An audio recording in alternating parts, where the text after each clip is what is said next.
Olá, sejam todos e todas muito bem-vindos aqui a mais uma aula da nossa série Descobrindo a Aquarela, no qual eu faço aulas gratuitas toda quinta-feira aqui no meu canal do YouTube sobre um tópico, um tema específico ali da pintura com aquarela. E o tema de hoje é pintura de árvores. Eu aposto que quando você começou a desenhar, provavelmente, ou se você ainda está começando, provavelmente você desenha árvores mais ou menos assim. Foi como eu desenhava quando eu comecei a desenhar, e é como a maioria das pessoas desenha. Então nessa aula de hoje eu vou te mostrar como é que você estuda pintura e desenho de árvore, né, para você evoluir para esse tipo de, nesse caso aqui um desenho mais estilizado na pintura, e a gente vai entender como é que a gente estuda esses tipos de arvorezinhas e como que a gente evolui no nosso estudo e pintura de árvores com aquarela. E se você já conhece e gosta da proposta aqui dessa série, desse quadro de aulas que eu estou fazendo, não esquece de deixar o seu like aqui. Se você é novo, seja bem-vinda e bem-vindo. Não se esqueça de se inscrever no canal e ativar as notificações para sempre ser notificado quando eu postar essas aulas. E essas aulas, né, como eu falei, são todas quintas-feiras às 19h30, que eu publico aqui no canal do YouTube no modo estreia. E assim o chat fica habilitado durante a primeira exibição da aula para a gente poder interagir e conversar um pouco ali pelo chat. E se fizer os exercícios, não esqueça de postar a hashtag Desvendando a Aquarela e postar nas redes sociais e me marcar. Você pode conferir o link aqui embaixo das minhas outras redes sociais e do meu site também. Então, sem mais delongas, vamos lá começar essa aula. Bom, então, como é que a gente consegue evoluir, né, transitar desse tipo de desenho, né, para um tipo de desenho mais elaborado de árvores? Esse aqui é basicamente um símbolo que a gente tem quando a gente começa a aprender a desenhar. Geralmente a gente desenha árvores mais ou menos nesse estilinho, porque é um símbolo, aquilo que a gente traz com a gente, um conceito que a gente tem de como uma árvore deve ser, né? Nos estudos de desenho, uma das coisas que a gente precisa transformar no nosso processo de aprendizado, né, é a maneira como a gente observa e entende as figuras, as formas que a gente observa, né? É conseguir entender melhor sobre esse processo de observar, porque muitas vezes a gente vai desenhar algo de referência, né, olhando para alguma referência, né, de observação e tal, e a gente não traduz exatamente o que a gente observa e acaba traduzindo os nossos símbolos que nós temos, né, que a gente cria quando a gente é criança, daqueles objetos ali, né? Então, o primeiro momento, assim, a primeira etapa é de fato entender a estrutura do desenho ali de uma árvore, né? Para a gente poder evoluir e estilizar para outras formas mais elaboradas, como essas aqui, por exemplo, né? Eu tenho basicamente eu gosto de fazer coisas mais estilizadas, né? Que a gente vê bem um tipo de floresta, né, de árvores bem estilizada. E aqui, embora puxe um pouco mais o realismo, também tem um certo nível de estilização, né, no desenho como um todo e também nessa árvore aqui, né, desse fundo. Mas aqui é só para representar um pouco, né, de tipos de resultado. Mas cada artista, né, evolui e desenvolve da forma que preferir direcionar, né? Mas eu gosto de fazer também alguns estudos mais realistas de vez em quando, para poder entender um pouco das formas, né, da dinâmica das árvores e tal. E é um pouquinho isso que a gente vai começar a fazer hoje aqui. Bom, como tudo em desenho, é muito importante a gente observar a nossa realidade, né, observar diferentes tipos de tronco, para entender um pouco das possibilidades, das variações que existem, né, treinar essa capacidade de observar, para nos livrarmos dos nossos símbolos e tentar representar o que realmente a gente está vendo ali, né? E não os símbolos que a gente tem. Então é muito importante sempre em desenho a gente observar a realidade e buscar representar um pouco, né, aquelas figuras ali. Eu particularmente gosto muito de utilizar desenhos e artistas, né, fazendo referências de outros artistas, né, os resultados que os artistas têm dessas observações. Eu particularmente às vezes até prefiro fazer isso, olhar para a arte mesmo, para desenhos, para pinturas, para traduzir aquilo, né, do meu próprio jeito ali no papel, do que necessariamente uma figura real, né? Uma imagem real, né? Uma foto ou até fisicamente, né, pessoalmente, assim, observando. Eu acho que é interessante porque a gente consegue entender um pouco a linguagem que o artista fez também, né? Mais do que só observar a realidade. Porque quando a gente observa a realidade também, a gente precisa entender o que a gente está vendo ali, principalmente em termos de pintura. A gente tenta buscar muito aquela realidade, às vezes precisa demais muito no começo. Então acho que é legal a gente buscar também referências. Eu gosto, pelo menos, de praticar assim, né? De olhar para pinturas, olhar para desenhos que artistas fizeram e com base nisso também comparar com coisas da realidade para poder fazer o meu próprio processo, né? Então é bom a gente olhar a realidade também, mas eu acho que é super válido a gente buscar de artistas, né? Aqui é só algumas ilustrações gerais de algumas árvores, de troncos, né, assim, para mostrar um pouco da dinâmica de alguns tipos, né? A gente pode ver, e aqui eu vou mostrar melhor, né, a ideia,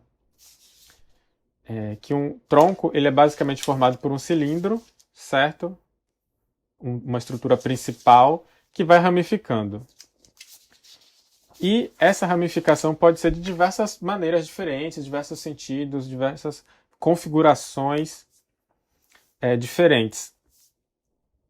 Só tem um padrãozinho geral em que geralmente a gente vai ter a base dela mais grossa e ela vai, principalmente no tronco principal, né? Mas nas ramificações como um todo, elas vão afinando conforme elas crescem, né? Então se a gente tem uma árvore aqui num certo sentido, vou mostrar esses desenhozinhos aqui. Se a gente tem uma árvore num certo sentido, a tendência é ela reduzir um pouquinho aqui a espessura do caule central, né? Esses que vão ramificando também vão reduzindo um pouco conforme eles vão chegando na ponta, né? Pode ser algo bem sutil, como é o caso aqui, pode ser mais acentuado.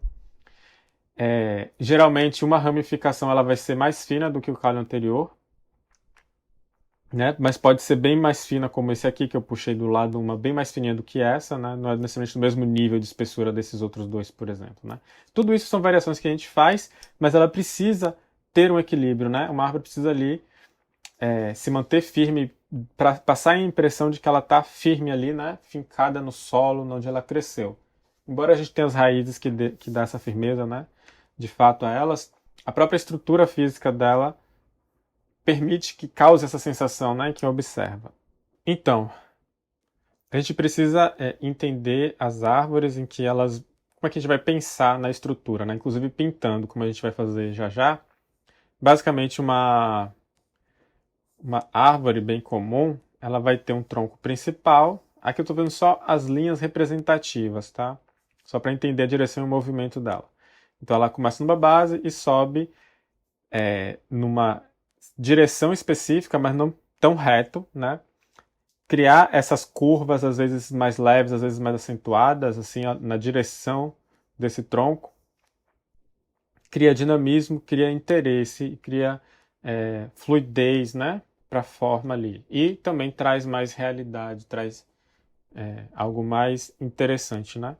Então a gente tem um caule central, um tronco, certo? Geralmente a gente tem um tronco, para muitas árvores a gente vai ter isso. A gente pode ter esse tronco ramificado, né? O tronco central, digamos assim, ele pode ter vários principais assim, né? Alguns até ramificam bem embaixo, depende, obviamente, da espécie, né? Do tipo de árvore e tal. A gente tem esse tipo de árvore assim também, né? Que ramifica logo embaixo. Isso de forma geral, né? Isso para dar ideia do que a gente pode criar. E a gente pode ter também árvores, por exemplo, que elas crescem e meio que tem um crescimento como se ela descesse assim, né? Em savanas, muitas vezes a gente tem uns arbustos, né?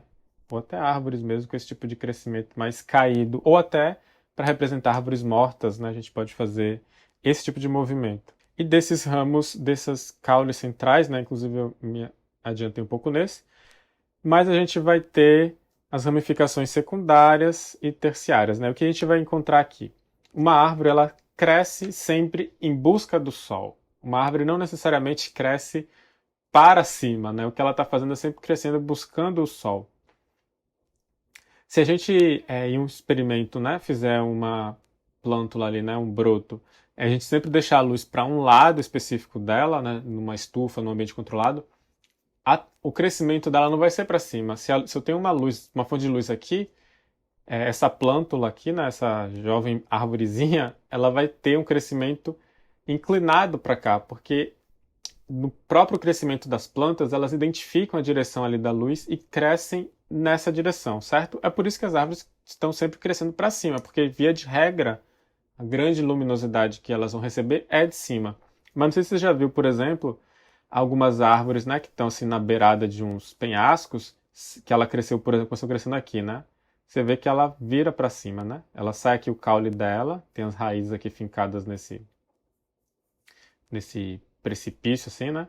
E a gente tem o quê? Ela ramificando para cima, porque o sol está aqui, né? Então ela saiu para cá e virou em busca de sol, porque ela detectou no seu processo de crescimento essa direção do sol, né?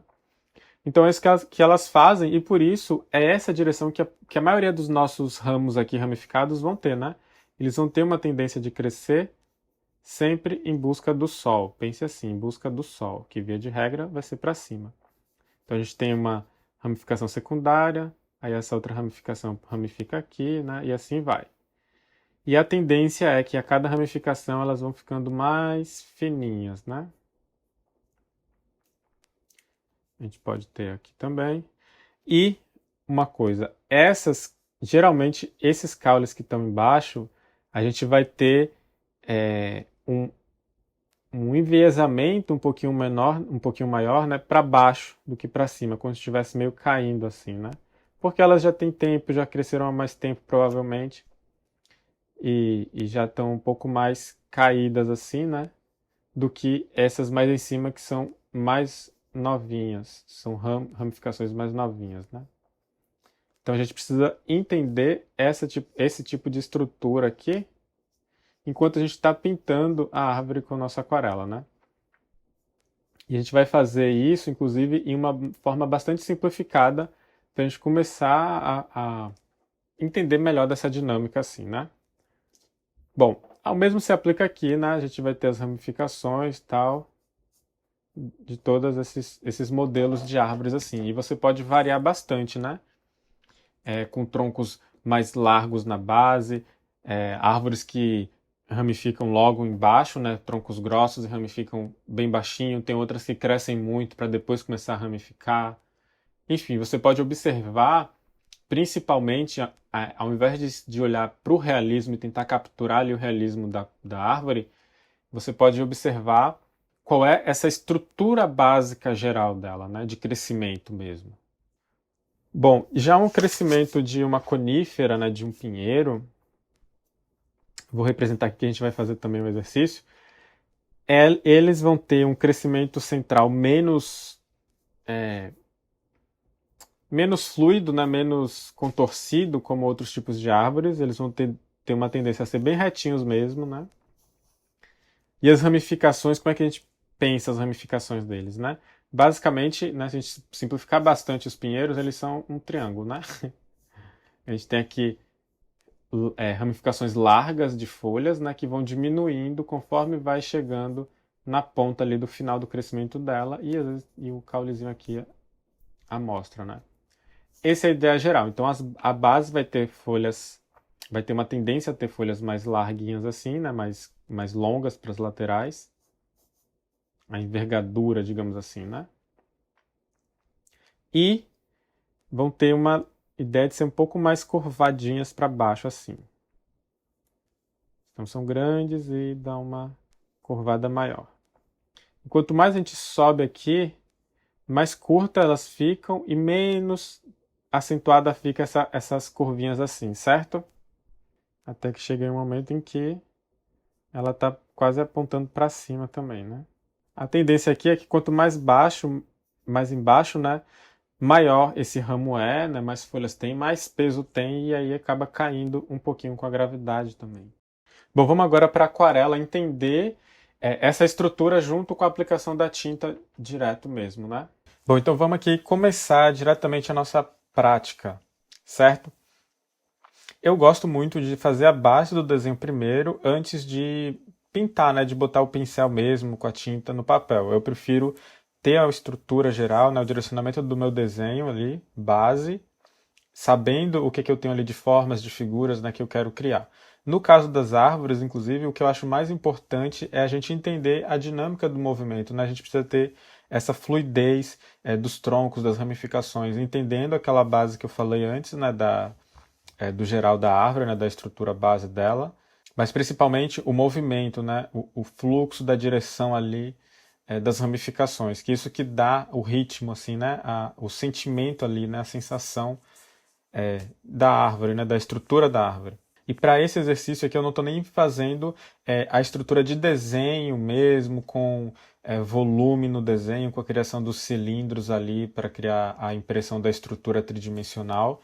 Realmente mais o objetivo aqui é mais pintar diretamente, só que como eu gosto de ter uma noção da direção do crescimento da árvore antes de pintar, eu gosto de fazer pelo menos essa estrutura de linhas mesmo das ramificações para eu ter uma geral de movimento do tronco, né? Do movimento do tronco e dos galhos, né? Das ramificações delas e das massas de folhas ali, de vegetação dessa árvore. Por isso que eu fiz isso bem simplificado, sem nem criar o volume no desenho, só mesmo a linha de movimento. Tendo isso, é claro que as folhas a gente vai colocar elas em primeiro lugar, né, cobrindo um pouco essas ramificações todas, né? Como eu falei, isso aqui é só realmente para eu dar uma ideia da área que aquela árvore vai ocupar, do volume dela, e considerando que aqui também é uma árvore que a gente está pintando não tão perto dela, né, com uma certa distância ali, observando ela de uma certa distância.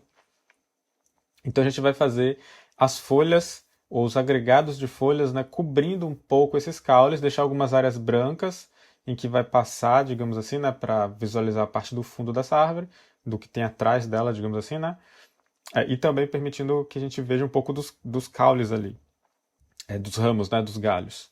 Então vamos lá, primeira coisa, a gente tem que pensar as folhas como um agregado de massa ali de tinta, né? Não vai, a gente não precisa necessariamente pintar cada folha individual, pelo menos não aqui, não nessa técnica, não nessa forma mais simplificada de entender de pintar árvores, né? Então é bom a gente pensar em massas, em regiões de massa de folhas ali que vão ter um agregado de folhas e não cada folha individual. E com essas massas a gente vai agrupando conforme a direção ali dos caules que a gente dos ramos, né, que a gente definiu ali naquela base de linhas ali que eu já fiz, né? Então, em primeiro lugar é isso, e nesses agregados a gente deixa alguns espaços brancos, né, como a gente vai vendo aqui, eu vou pintando de cima para baixo, deixando alguns espaços brancos em que vai vazar para permitir ver o tronco, no caso, né, os galhos, e experimentando ali com a textura do pincel. Aqui eu estou usando o pincel redondo, intermediário, de número 6, certo? Estou usando uma tinta relativamente diluída, intermediária também, né? Não muito diluída, com um pouco de intensidade da cor, e controlando um pouco ali, né, o formato da minha pincelada, né, da minha mancha das pinceladas que eu deixo. Distribuindo aí conforme a fluidez dos galhos, né? Além disso, é interessante a gente pensar em criar tons mais amarelados em cima ou mais claros em cima e ir escurecendo conforme a gente desce. Então, cada vez que eu desço um pouco do topo ali da copa da árvore para baixo, né, para mais para a base dela, cada vez eu estou adicionando mais azul, né? Cada vez eu estou deixando mais verde. Eu estou puxando o verde mais para o azul e menos para o amarelo. Então, é mais amarelo nas extremidades mais de cima e mais azulado embaixo. Só fazendo isso, simplesmente fazendo só isso, já é suficiente para dar uma impressão de volume ali, né? De volume e de variação mesmo da própria árvore como um todo, né? Sempre que a gente cria variação de cores, qualquer coisa que você faça na aquarela, criar variações de cores deixa tudo muito mais interessante. Então, variação dos tons de verdes ali é muito legal para criar interesse, mas além disso, também pode criar impressão de volume, né? Com áreas mais claras em cima e mais escuras embaixo, né? Mais escuras é geralmente puxando mais para o azul, então deixando mais verde, né? E quanto mais azul, mais verde escuro vai ficando. Bom, e nesse especificamente eu estou experimentando essa textura e é importante a gente fazer isso com outros pincéis, certo? Eu vou mostrar depois alguns outros exemplos que eu fiz e a gente pode criar várias texturas diferentes, né? Como eu falei, a gente pensa nas massas de folhas aqui, só que os tipos de folha pode dar uma estrutura de massa, digamos assim, diferente, né? Então, usando pincéis diferentes, a gente vai ter manchas de agregados de folhas diferentes, o que pode criar árvores, né? Dar uma impressão de árvores diferentes também. E até mesmo o mesmo pincel a gente pode fazer alguns efeitos diferentes, né? De texturas diferentes dessa folhagem da árvore, né? E aí, como nesse caso eu já estruturei a minha direção dos galhos, das ramificações na base, isso me ajuda a distribuir essa folhagem, né, e até deixar essas marquinhas mais espalhadas para novamente, né, deixar a coisa um pouco mais dinâmica e mais interessante. Então, por exemplo, aqui, só com esse pincel redondo, eu criei essas diferentes variações de árvores aqui, certo? Por exemplo, essas 4 aqui. Eu usei exatamente o mesmo pincel. Só que eu variei um pouquinho na forma que eu aplico as minhas manchas com esse pincel, né? Então aí eu consegui criar uns efeitos texturados ali de folhagem um pouquinho diferentes, né? Embora todas as árvores fossem mais ou menos uma estrutura similar, eu criei uma estrutura de folhagens aí um pouco diferente. Nessa de cima, inclusive, eu molhei primeiro, né? E ele ficou mais clarinha porque eu molhei primeiro a árvore, é, fui molhando, né? E depois umedeci o papel, né? E depois eu vim com a tinta colocando as cores, né? Para permitir um espalhamento ali da área que eu já tinha modificado primeiro. Então depois, então que a gente coloca, né? Que a gente fez a folhagem, a gente espera secar e depois colocamos ali o tronco e o caule como um todo, as ramificações e tal, né? Os galhos. Novamente, aqui é uma simplificação extrema, né? Então não estou pensando muito no caule aqui agora, até porque está um pouco de longe, assim, né? Digamos assim, a árvore. Então a gente pensa só naquela estrutura base que eu já mapeei com aquelas linhas e vou preenchendo ali conforme eu vou sentindo que seja interessante ter uma ramificação ali, né? Com base no que eu já tenho de base também, mas às vezes não dá para ver, né? Porque eu pintei por cima, às vezes dá uma apagadinha no grafite, porque eu fiz bem levinho. Então eu vou usando isso como uma ideia base, mas também vou ali no meu sentimento mesmo, né, de equilíbrio ali, de onde precisa ter um galho ali ou não. Eu não preciso ter esse galho, essas ramificações passando por todas as massas de folhagem que eu tenho ali, né? O fato de ter um próximo ali, ter algumas pequenas manchinhas verdes um pouco separadas, sem ter um galinho marrom muito colado nela, né? Não é necessário. Porque tendo um perto e tendo uma massa verdinha um pouquinho solta fora, é suficiente para criar uma impressão, né? Como se a nossa mente conecta as coisas ali e cria a sensação de que aquela manchinha ali solta faz parte do todo da árvore, né? Então a gente não precisa ter esse caulezinho segurando cada manchinha verde ali espalhada. Então eu vou selecionando algumas em que vale a pena passar a ramificação do caule, né? Ele mostrar ali onde está, nesse caso aqui onde está branco, no fundo da árvore, para passar esse movimento de unidade de toda essa estrutura da árvore. Aqui eu estou usando o mesmo pincel para tudo. Isso aqui pode ser um pouco difícil de fazer. A gente requer bastante controle do nosso pincel para fazer essas ramificações assim, né? Esse pincel que eu tenho é um pincel intermediário, é o número 6, né? Esse pincel que eu estou usando especificamente, né? E eu estou usando ele para fazer todas as ramificações, inclusive as mais finas. Nas horas de fazer as mais finas é que eu preciso ter muito mais cuidado, porque esse é um pincel um pouco grosso demais, talvez, né, para fazer as pontinhas mais finas dela, né? Então ele tem na ponta dele, né, uma pontinha bem fina, com bem poucas cerdas ali finalizando essa pontinha. Só que para eu conseguir usar só elas, eu tenho que ir com bastante calma e olhando com bastante cuidado. Porque qualquer pressãozinha de leve a mais, qualquer pezinho a mais que eu coloque no punho, no pulso, ele já fica mais espesso, né? E às vezes, se eu estou numa ramificação depois, né, ela não pode ficar mais grossa do caule de onde ele partiu, certo? Senão fica uma coisa esquisita, né? Porque não é assim. A gente vai ter um galho que ramifica para outros galinhos menores, né? Eles vão ser menores, eles vão ser mais fininhos em geral. Então tem que ter muito cuidado nessas ramificações aí. Mas sempre seguindo aqueles mesmos princípios que eu falei antes também, né? Da direção deles e tal. E eu deixo, inclusive, algumas pontinhas bem fininhas para fora, assim, né? Saindo do limite ali da folhagem, da copa, da árvore, por exemplo. Esse tipo de pincel, né, o pincel redondo, ele é assim, né? Ele é mais gordinho na base das cerdas e tem uma pontinha fina. Ele consegue formar uma pontinha bem fininha na ponta, né, das cerdas ali. Então, como ele tem esse formato assim, como se fosse uma gotinha, se a gente está pincelando na ponta dele e pressiona um pouquinho, a parte mais gordinha dele, né, começa a tocar o papel e por isso engrossa o traço. Então é um tipo de pincel que para fazer isso tem que ter esse cuidado, né? Para a gente controlar ali a espessura que a gente quer, precisa estar com o peso certo nele.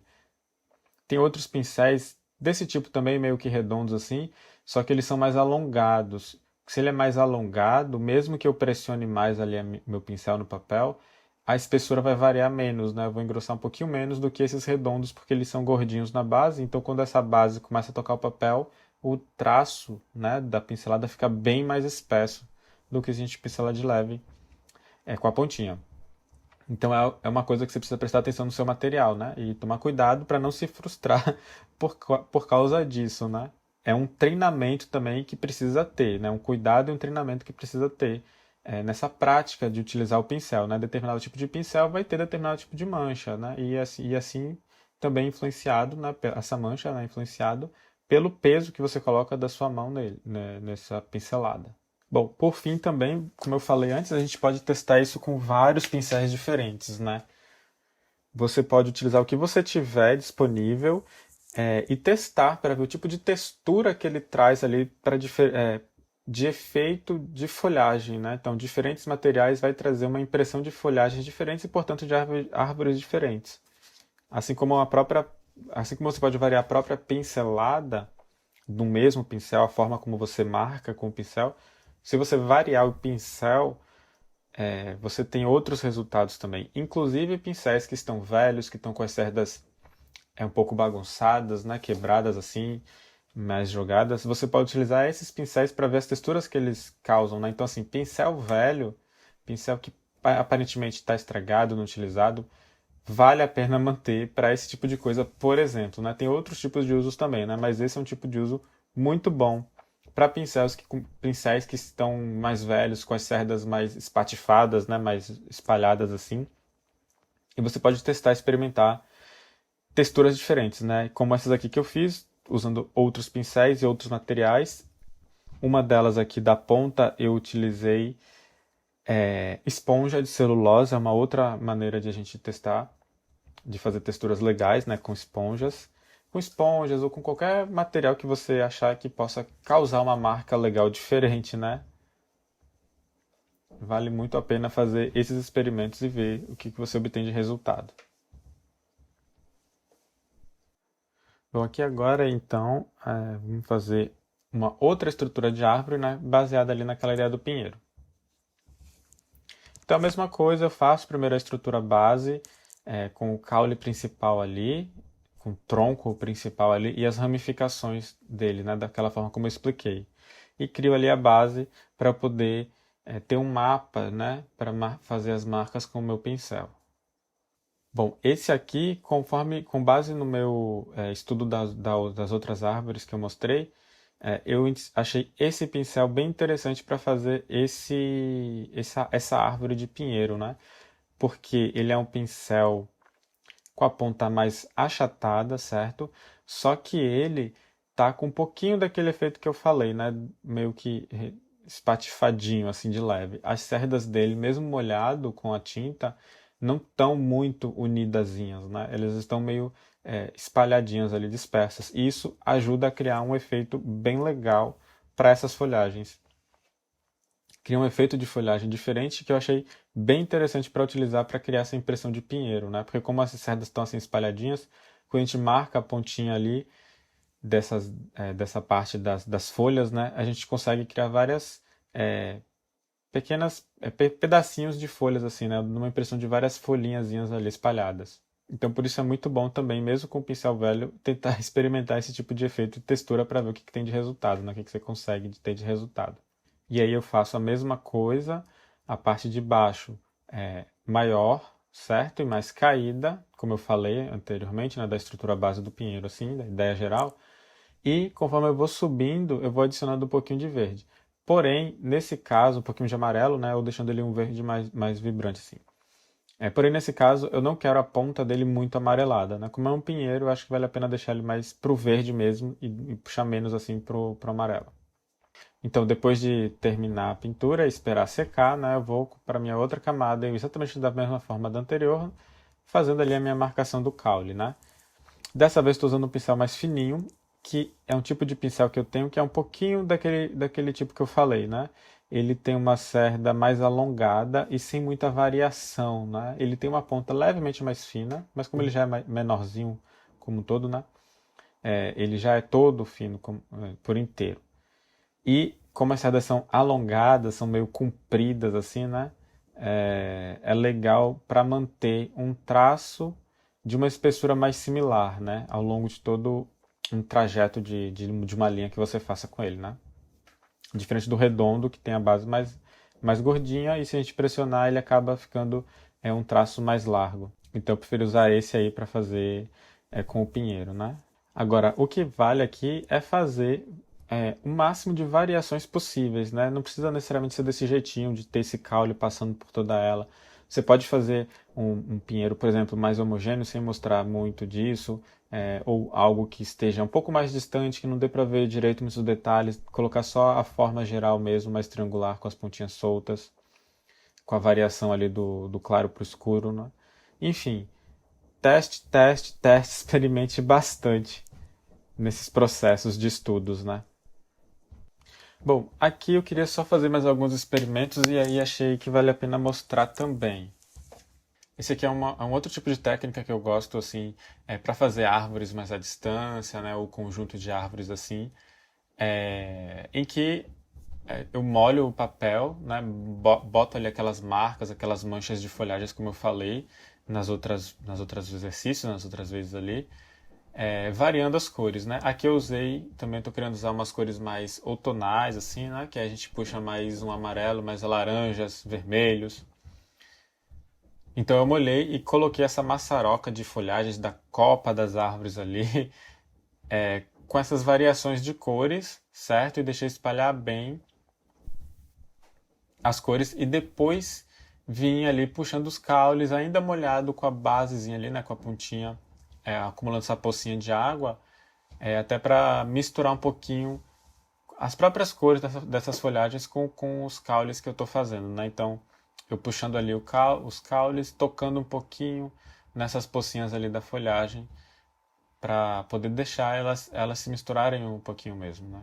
E depois, eu posso deixar essas pocinhas secarem, que aí eu sei que vai criar um efeito, né, que chama back run ou backwash, que é tipo aquele efeito, acho que chamam tipo de efeito couve-flor, assim, né? Que é tipo uma inflorescência, um bloom assim de fluorescência quando tem esses acúmulos de água, né? Depois que seca acontece isso.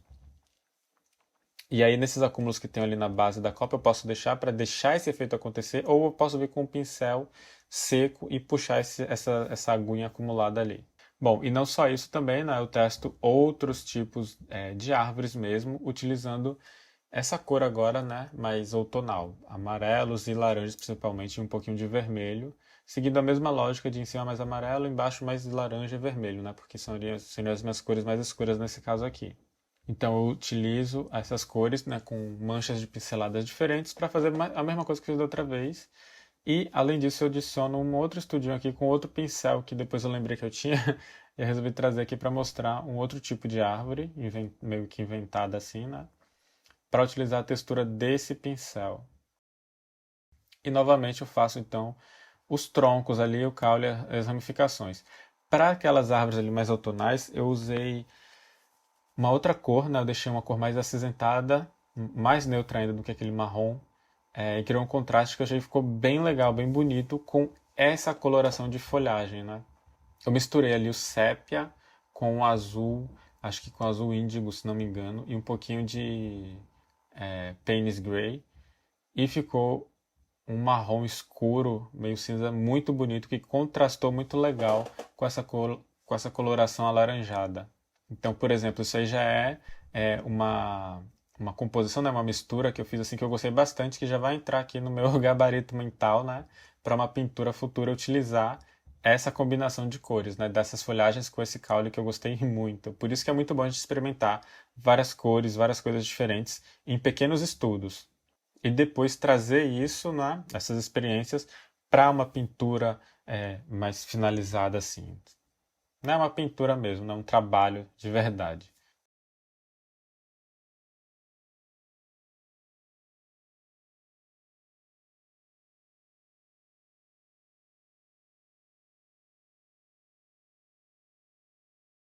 Bom, isso é tudo para essa aula de hoje, né? Nosso tempo acabou. Eu tento manter essas aulas entre 40 minutos e 1 hora aí para não ficar muito longa, certo? E não esquece de deixar o seu like, seu comentário, me diga o que você achou dessa aula, o que que faltou, o que que foi bom, o que que não foi.